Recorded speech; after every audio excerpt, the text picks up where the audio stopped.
अस्सलामुअलैकुम। अच्छा, आज हमारे पास है 20 जनवरी और ये है हमारे पास वीक अहेड। वीक अहेड में मैं आपको बताऊं कि वीक अहेड होती क्या है। वीक अहेड में हम यूजुअली ये बताते हैं कि हमारे पास आने वाली वीक में अपॉर्चुनिटीज क्या है। तो इस वीक में हमारे पास आपको फॉर एक्सपेक्टिव बहुत अपॉर्चुनिटीज दिखा रही होगी कि हमारे पास जो है ट्यूसडे से अपॉर्चुनिटीज बन रही है। वो है पाउंड में, कैनेडियन में, न्यूजीलैंड में। इस तरह ट्यूसडे से स्टार्ट है, तो 21 से स्टार्ट है और 24 तक ये जा रहा है। तो हमारे पास पाउंड है, कैनेडियन है, न्यूजीलैंड है, उसके साथ फिर कैनेडियन न्यूज़ है, जापानीज येन है, जो उसके जो है रेट जो है मॉनेटरी पॉलिसी की न्यूज़ है। और इस तरह यूरो भी है और पाउंड फिर से, और आखिर में डॉलर का हमारे पास हाई बेट न्यूज़ है। पाउंड का क्लेमेंट काउंट चेंज है ट्यूसडे को। इस तरह कैनेडियन का जो है सीपीआई फिगर्स आने वाले हैं। उस तरह न्यूजीलैंड जो है वेनेसडे को उसका जो है सीपीआई फिगर्स है। और साथ साथ में अगर हम थर्सडे की बात करें तो कैनेडियन हमारे पास कोर रिटेल सेल्स और रिटेल सेल्स है। अनएम्प्लॉयमेंट क्लेम्स भी साथ में डॉलर्स का आने वाला है। और जो 24 फ्राइडे को है टेंटेटिव है। टेंटेटिव मतलब हमारे पास टाइम का पता नहीं होगा, तो हमारे पास जापानीज येन का जो है मॉनेटरी पॉलिसीज आने वाली है, जो कि एक्सपेक्टेड ये है कि रेट हाइक आएगी या रेट हाइक आएगी तो डॉलर जापानीज येन जो है वो स्ट्रांग होगा। हमारे पास ऑलरेडी एक्सपेक्टेड है, तो इतना इम्पोर्टेंट नहीं बन सकता। और यूरो जो है हमारे पास जो है उसका जो मैन्युफैक्चरिंग पीएमआई है और ये आने वाले हैं। या जो आ, ये वीक हमारे पास हमारे लिए इतने इम्पोर्टेंट नहीं है। अब आप कहेंगे कि हमारे लिए किस तरह इम्पोर्टेंट नहीं है, इतने सारे इम्पोर्टेंट इम्पोर्टेंट न्यूज़ है और वो किस तरह इम्पोर्टेंट नहीं होगा हमारे लिए। मैं आपको कुछ न्यूज़ के बारे में बता दूं कि हमारे पास सिर्फ फॉरेक्स फैक्ट ही नहीं है, हमारे पास फॉरेक्स लाइव भी है, हमारे पास ट्विटर भी है, हमारे पास जो है जियोपॉलिटिकल सिचुएशंस भी है। सिर्फ हमारे पास इकोनॉमिक इंडिकेटर्स नहीं है कि हम कहेंगे कि जीडीपी बेस्ट आई या अनएम्प्लॉयमेंट खराब आया और डॉलर जो है वो स्ट्रांग हो गया, या मॉनेटरी पॉलिसीज है, या फ्लैश मैन्युफैक्चरिंग पीएमआई है, और इस तरह यूएस डॉलर की सर्विसेज पीएमआई। सिर्फ ये तो नहीं है हमारे पास इकोनॉमिक कैलेंडर में। हमारे पास बहुत सारी चीजों का हमने फैक्टर्स देखना होता है। अब जो है इस वीक में मैं आपको बता दूं कि हमारे पास टैरिफ्स की न्यूज़ है। टैरिफ्स की न्यूज़ है और डॉलर्स के लिहाज से जो ट्रम्प है वो इनॉग्रेशन मीटिंग है, उसके उसमें आपको बताया जाएगा कि टैरिफ्स हम कौन कौन ऐसी कंट्रीज पर लगाएंगे। टैरिफ्स का मैं बताता जाऊं कि टैरिफ्स है क्या चीज़। टैरिफ जो है वो बेसिकली जो है वो टैक्स होता है इम्पोर्ट्स पर ऑफ डिफरेंट कंट्रीज पर। अगर मैं चाइना से चीज़ें मंगवा रहा हूँ तो वामारे पास यूएस में चाइना की चीज़ों पर ज़्यादा टैक्स लगेगा। मतलब एज कम्पेयर टू अदर्स, हर एक कंट्री के अपने अपने वो टैक्स होते हैं प्रोडक्ट्स पर, ड्यूटी टैक्स ड्यूटीज होते हैं, इम्पोर्ट ड्यूटीज वगैरह।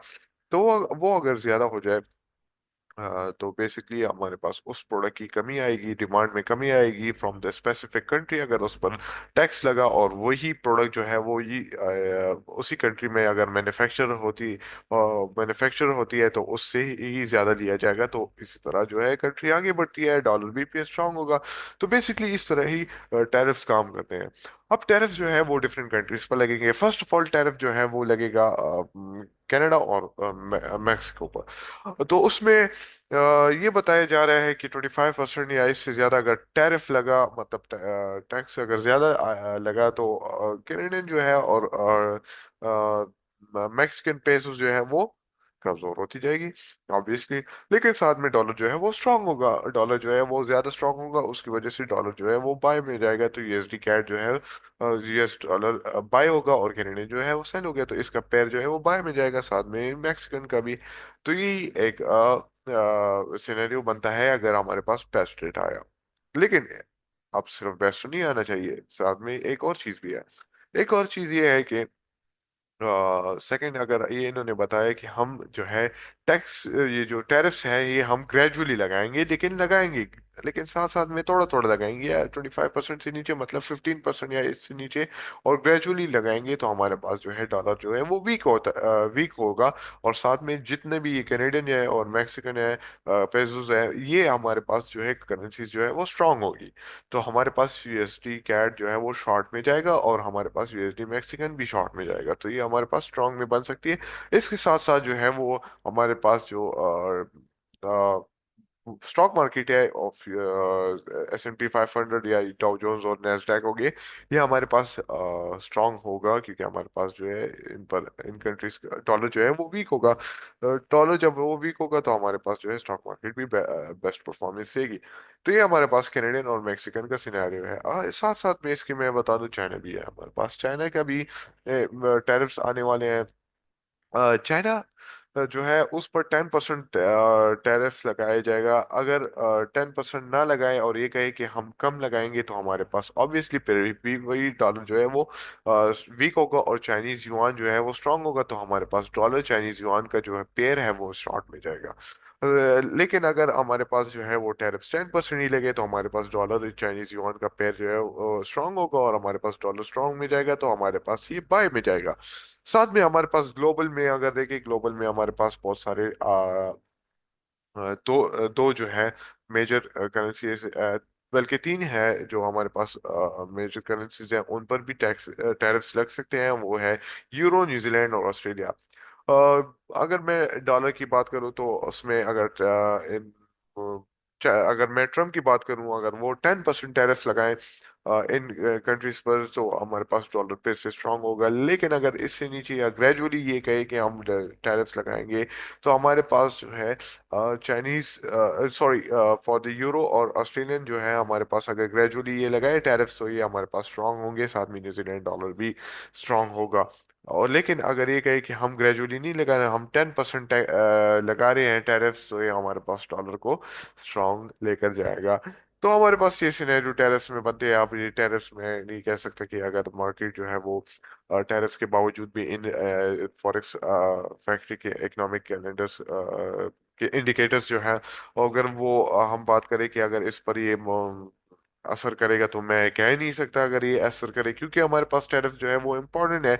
अगर मैं कहूँ कि अगर डॉलर जो है वो स्ट्रांग होगा कि due to tariffs on Canada and Mexico, तो हमारे पास अगर कैनेडियन न्यूज़ आ रही है वो है सीपीआई, तो अगर सीपीआई बेस्ट डेटा भी आया, तो हमारे पास जो है कैनेडियन वीक होगा, क्योंकि टैरिफ्स जो है वो ज्यादा असर रखेगा due to market already pricing into due to tariffs. तो हमारे पास जो है टैरिफ्स इम्पोर्टेंट असर रखेगी।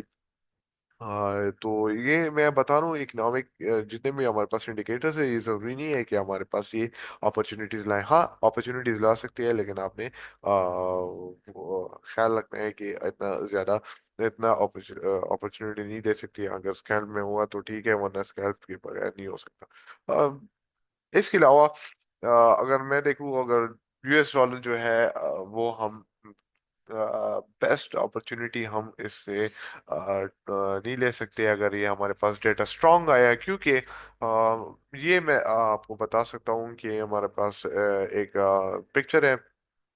अच्छी ये पिक्चर जो है ये मैंने ट्विटर से लिया है, और ये ट्विटर में बहुत सारे इकोनॉमिस्ट शेयर करते हैं अपने व्यूज। लेकिन ये पिक्चर मैंने दी है आपके साथ एक डॉलर के बारे में कुछ शेयर करना था, कि डॉलर जो है वो ऑलरेडी बहुत स्ट्रांग है। फ्रॉम द इलेक्शन डे बहुत ज्यादा स्ट्रांग हो गया है। अगर ये ब्लू लाइन देखे तो ये हमारे पास 2024 के इलेक्शंस है, और अगर ब्लैक लाइन देखे तो ये हमारे पास ट्रम्प की वही इलेक्शन है जो हमारे पास हुए थे। लेकिन ये 2016 में हुआ था। अगर 2016 और 2024 की बात करें, तो 2016 में जो ब्लैक लाइन है वो डॉलर बहुत ज्यादा फिर वीक हुआ था। लेकिन हमारे पास अगर ब्लू लाइन देखिए जनवरी 17 2025 की, हमारे पास जो फ्रेश डेटा आया है 2024 का, हमारे पास जो डॉलर है वो बहुत ज्यादा स्ट्रांग है। फ्रॉम द इलेक्शन डे बहुत ज्यादा ओवर स्ट्रेच हो गया है, और अभी तक जा रहा है ऊपर। मेरे ख्याल से अगर हमारे पास टैरिफ लग भी गए तो डॉलर में इतनी ज्यादा अपॉर्चुनिटी नहीं मिल सकती, क्योंकि बहुत ज्यादा डॉलर जो है वो प्राइस इन हो गया है, वो स्ट्रेच हो गया है ड्यू टू इलेक्शन, क्योंकि ट्रम्प ऑलरेडी डॉलर के लिए बहुत ज्यादा फेवरेबल है। और इसी वजह से हमारे पास जो है डॉलर जो है ऑलरेडी बुलिशनेस दिखा रहा था, जिसकी वजह से डॉलर बहुत ज्यादा स्ट्रांग है। तो ये अपॉर्चुनिटीज नहीं बन सकती है मेरे ख्याल से इसमें अपॉर्चुनिटी नहीं बन सकती, क्योंकि बहुत ज्यादा डॉलर जो है वो स्ट्रांग हो गया है। अगर आप कहें तो आप ट्रेड कर सकते हैं, इसमें कोई हर्ज नहीं है, लेकिन मेरे ख्याल से बहुत ज्यादा स्ट्रांग हो गया है। तो for me it's not a best opportunity to be trading in like hawkish speech. बाकी आप ट्रेड कर सकते हैं, और मेरी तरफ से ये आपके लिए एक थोड़ा सा नॉलेज जो मैंने आपके साथ शेयर की है। और बेस्ट ऑफ लक। और ये है मेरा एनालिसिस। और आप बाकी हमारे से क्वेश्चन पूछ सकते हैं कमेंट्स में, और या फिर अगर आप कोई मैसेज हो तो वो उसमें आप मुझसे ग्रुप में या डिस्कॉर्ड ग्रुप में पूछ सकते हैं।